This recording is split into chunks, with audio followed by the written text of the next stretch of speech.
आज आम आदमी पार्टी के नेता श्री अरविंद केजरीवाल जी की ओर से एक हास्यास्पद प्रेस वार्ता हुई, जिसमें उन्होंने ये क्लेम किया कि 5 में से 4 राज्य हारने के बाद आम आदमी पार्टी की लहर है। हास्यास्पद है कि जिस आम आदमी पार्टी को उत्तर प्रदेश में नोटा से कम वोट मिला, जिस आम आदमी पार्टी की उत्तराखंड में 70 सीटों में से 55 सीटों पर जमानत जब्त हुई, और जिस आम आदमी पार्टी के गोवा में मात्र 6% वोट मिला, उस पार्टी के नेता अरविंद केजरीवाल जी देश के यशस्वी प्रधान सेवक नरेंद्र भाई मोदी पर कटाक्ष कर रहे हैं। कटाक्ष करने का कारण कि वो दिल्ली में निगम का रिफॉर्म, उसका समर्थन नहीं करना चाहते। रिफॉर्म के विरोध में अरविंद केजरीवाल स्वयं उपस्थित होंगे, यह शायद दिल्ली के नागरिकों ने कभी सोचा नहीं था। लेकिन दिल्ली के नागरिक वो नजारा भी देख चुके जब अरविंद केजरीवाल जी ने स्वतः नगर निगम का गत 7 वर्षों में 13,000 करोड़ रुपया रोक के रखा, ताकि निगम अपने कार्यों में विफल हो। आज पूर्ण विनम्रता के साथ जिनकी यूपी में नोटा से कम सीट आई, उत्तराखंड में जिनकी जमानतें जब्त हुई, ऐसे अरविंद जी से मेरे कुछ सवाल हैं। क्या अरविंद केजरीवाल जी जानते थे कि दिल्ली में नगर निगम के उच्च अधिकारियों ने, प्रतिनिधियों ने पिछले साल ही रिफॉर्म की दरकार को व्यक्त किया? क्या अरविंद केजरीवाल जी इस बात को स्वीकार करेंगे कि दिल्ली सरकार जानबूझकर 13,000 करोड़ रुपया दिल्ली में नगर निगम को ध्वस्त करने की मंशा से रोक कर बैठे हैं? क्या अरविंद केजरीवाल जी ये जवाब देने की कृपा करेंगे कि क्यों उन्होंने दिल्ली में सफाई कर्मी एवं सफाई व्यवस्था के फंड को निगम की परिधि में रोक कर रखा है? दिल्ली में जिन पार्क्स में शहर के बच्चे खेलने के लिए इच्छुक हैं, बुजुर्ग व्यायाम करने के लिए इच्छुक हैं, उन पार्कों के मेंटेनेंस का पैसा क्यों अरविंद केजरीवाल जी रोक कर बैठे हैं? झुग्गी झोपड़ी में गरीबों की दुहाई देने वाले अरविंद केजरीवाल जी 7 साल से नगर निगम का वो पैसा रोके बैठे हैं जिसके माध्यम से जे क्लस्टर्स में विकास का काम गरीब के लिए हो सके। यह अपने आप में स्तब्ध करने वाली बात है कि निगम के माध्यम से गांव के विकास के लिए भी जो पैसा दिल्ली सरकार को देना चाहिए था, वो पैसा भी जानबूझकर अरविंद केजरीवाल जी समाप्त कर चुके हैं, और उसका विरोध दिल्ली नगर निगम की ओर से कई बार उनके समक्ष हो चुका है। हम सब जानते हैं कि कम्युनिटी सेंटर्स में गरीब चाहे किसी भी समुदाय का क्यों ना हो, परिवार में बच्चे के जन्म का उत्सव मनाने का प्रयास करता है, गरीब की बेटी का ब्याह ऐसे कम्युनिटी सेंटर्स में हो, ऐसी अभिलाषा समाज में रहती है। निगम के माध्यम से ऐसे कम्युनिटी सेंटर्स में सेवा देने का प्रयास होता है, लेकिन अरविंद केजरीवाल जी कम्युनिटी सेंटर का पैसा भी रोक कर बैठे हैं।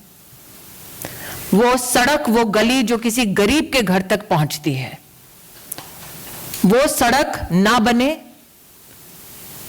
गली में खुली सुएज बहती रहे, विकास का निगम के माध्यम से काम ना हो, अरविंद केजरीवाल जी वो पैसा भी बंद कर चुके हैं।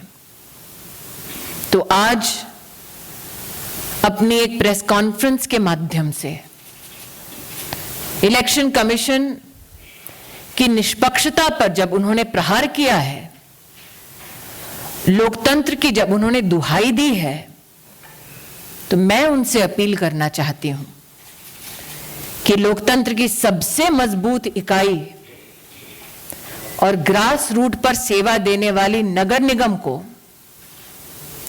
13,000 करोड़ रुपया से अब तक अरविंद केजरीवाल ने जो वंचित किया है, दिल्ली के गरीब नागरिकों की मुसीबतों को बढ़ाने का जो काम किया है, मेरा निवेदन केजरीवाल जी से है कि वो गरीब के झुग्गी झोपड़ी क्लस्टर्स में विकास का काम होने दे, निगम के रिफॉर्म का काम ना रोकें, गरीब के घर तक पहुंचने वाली सड़कों के निर्माण में निगम का सहयोग दें, सफाई कर्मियों का फंड ना रोकें, गरीब जिस कम्युनिटी सेंटर का महत्व समझता है उस कम्युनिटी सेंटर का पैसा ना रोकें, गांव के विकास को ना रोकें।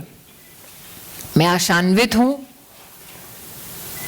कि अरविंद केजरीवाल जी अगर वाकई में रिफॉर्म के पक्ष में हैं, गरीब के पक्ष में हैं, तो नगर निगम का बकाया 13,000 करोड़ रुपया का वो कल ही दिल्ली सरकार के माध्यम से निगम तक पहुंचाएंगे।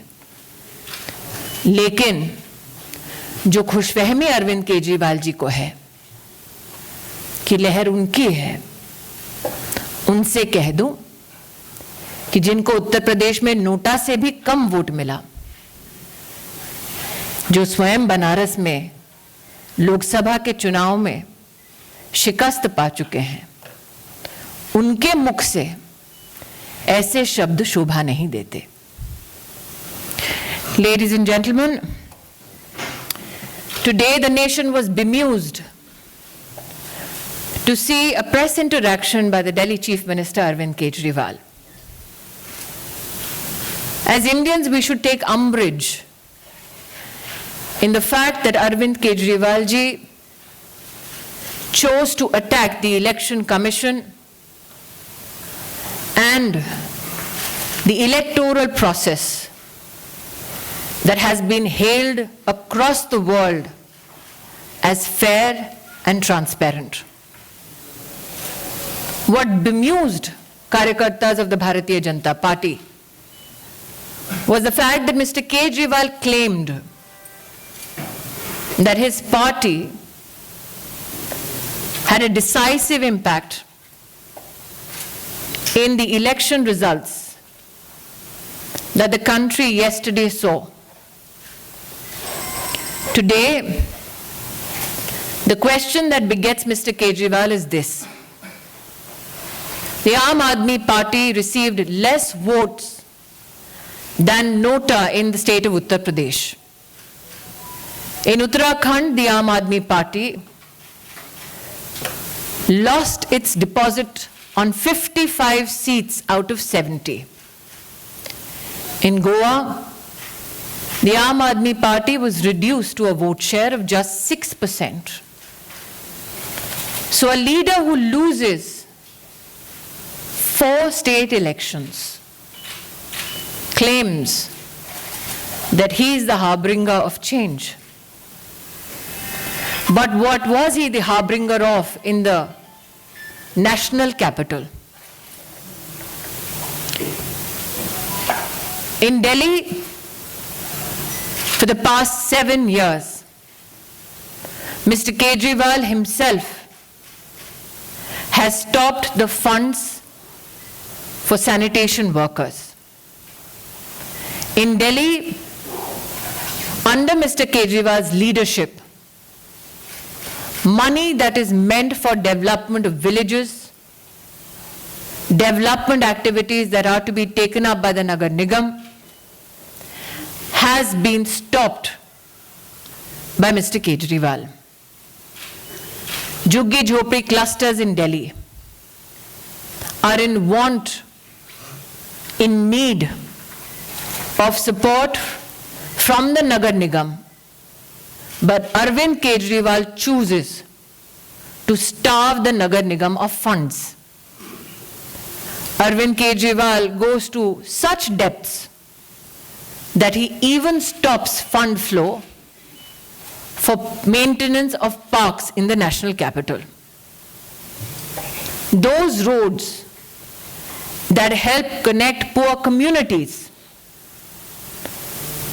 funds for the same in the Nagar Nigam have been starved by Arvind Kejriwal.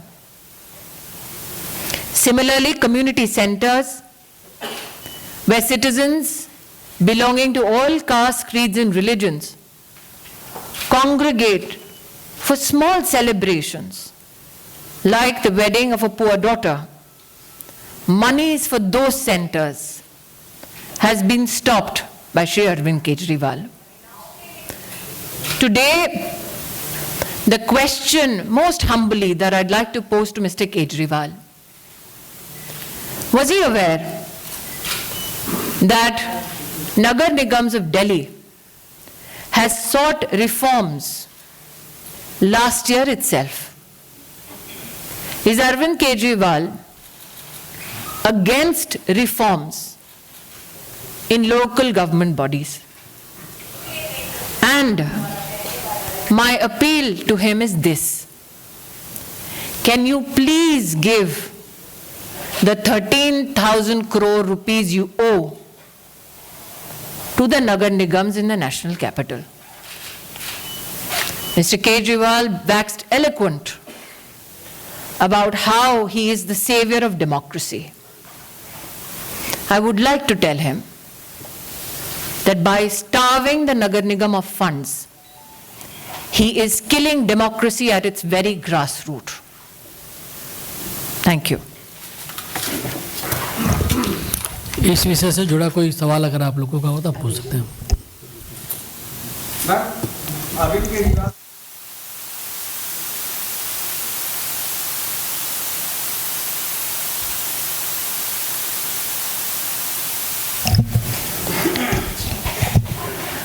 Arvind Kejriwal ji के पास आज भी इस बात का जवाब नहीं कि 13,000 करोड़ रुपया वो जानबूझकर क्यों रोककर बैठे हैं निगम का।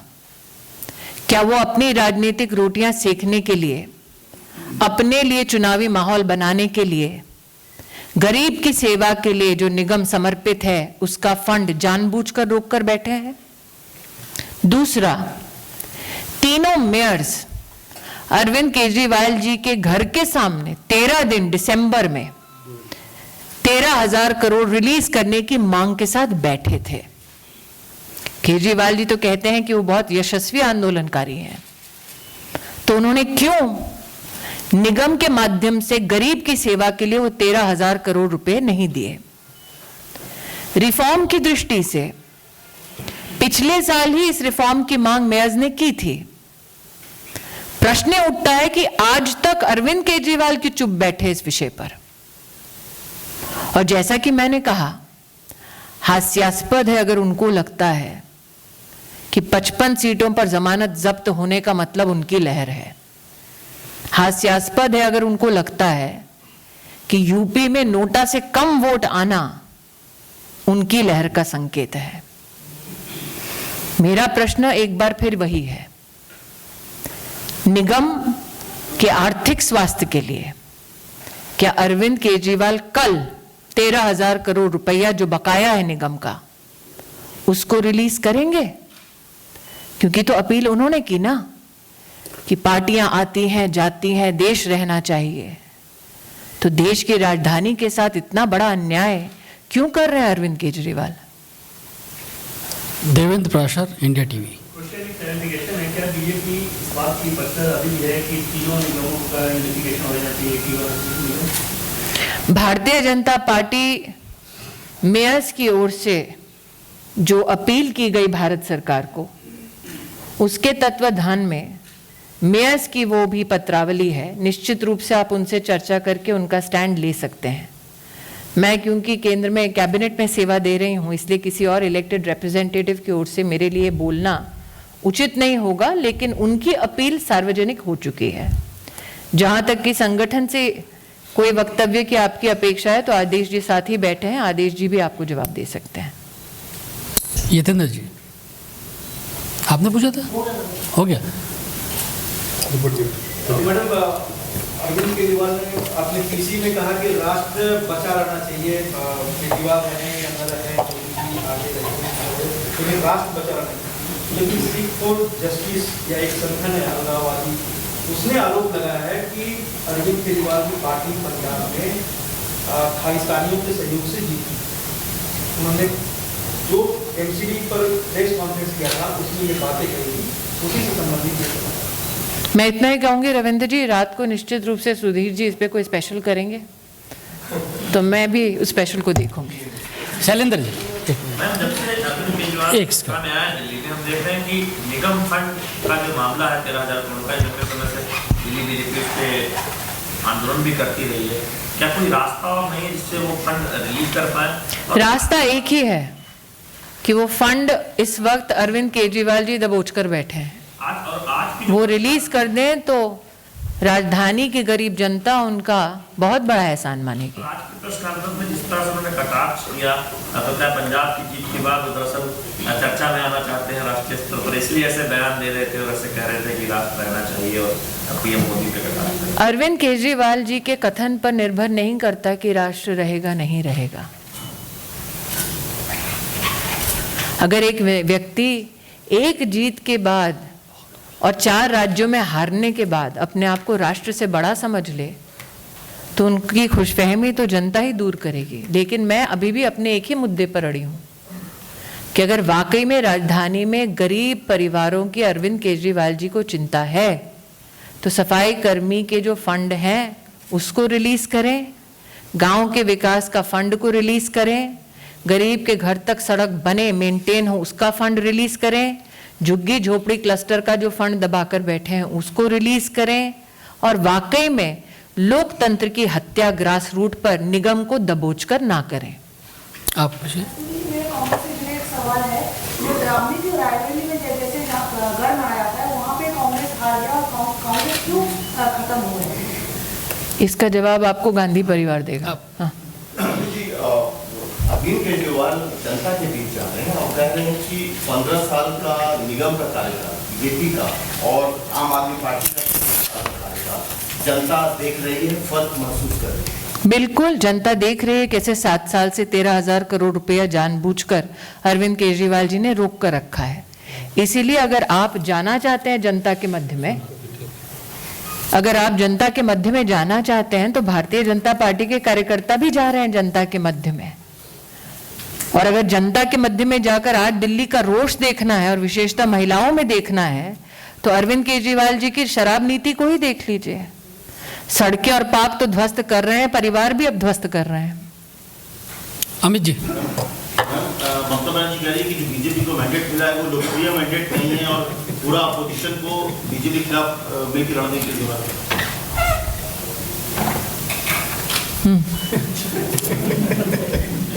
आप पूछना चाह रहे थे? Yes madam.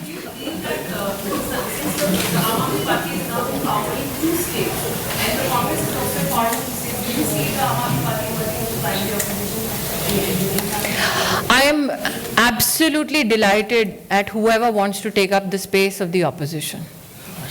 Because my firm belief is that in 2024, yet again, it is the Bharatiya Janata Party under the leadership of the Pradhan Sevak that will fill the spaces needed to fill to serve in government. एक last question अब।